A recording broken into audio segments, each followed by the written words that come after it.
Hello, good morning. तर आज मी बनवणार आहे खुसखुशीत, कुरकुरीत अशी कोथिंबीर वडी. तर त्यासाठी मी इथे थोडंसं जिरं, अख्खं धनं, हिरव्या मिरच्या आणि लसूण चांगलं वाटून घेते आहे. लसूण टाकल्याची क्लिप इथे दिसली नाही आहे, पण मी ॲड केला आहे लसूण. आता मी इथे कोथिंबीर चांगली बारीक चिरून घेते आहे.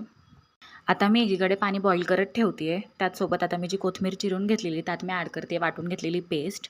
1 वाटी बेसन पीठ, 2 चमचे गव्हाचं पीठ, 2 चमचे तांदळाचं पीठ, 2 चमचे ज्वारीचं पीठ. त्याचसोबत मी आत ॲड करते आहे थोडीशी हळद आणि लाल मिरची पावडर. आता मी आत ॲड करते आहे चवीनुसार मीठ आणि पांढरे तीळ आणि मग मी ह्याला चांगलं मिक्स करून घेते आहे.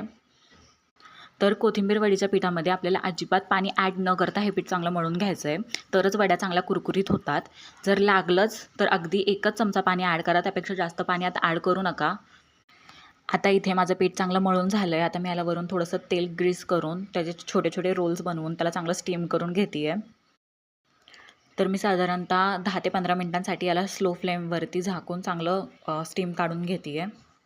तर बघा 10 ते 15 मिनिटांमध्येच आपल्या वड्या चांगल्या शिजल्या गेल्या आहेत. आता मी याला थंड करून छान कट करून घेते आहे.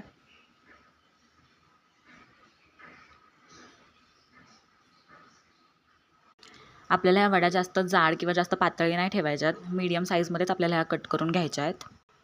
तर एकीकडे मी तेल तापत ठेवलं आहे. तर आपल्याला ह्या वड्या स्लो टू मीडियम फ्लेमवरती छान फ्राय करून घ्यायच्या आहेत. जास्त डार्क कलर येऊस्तोवर फ्राय नाही करायचं आहे.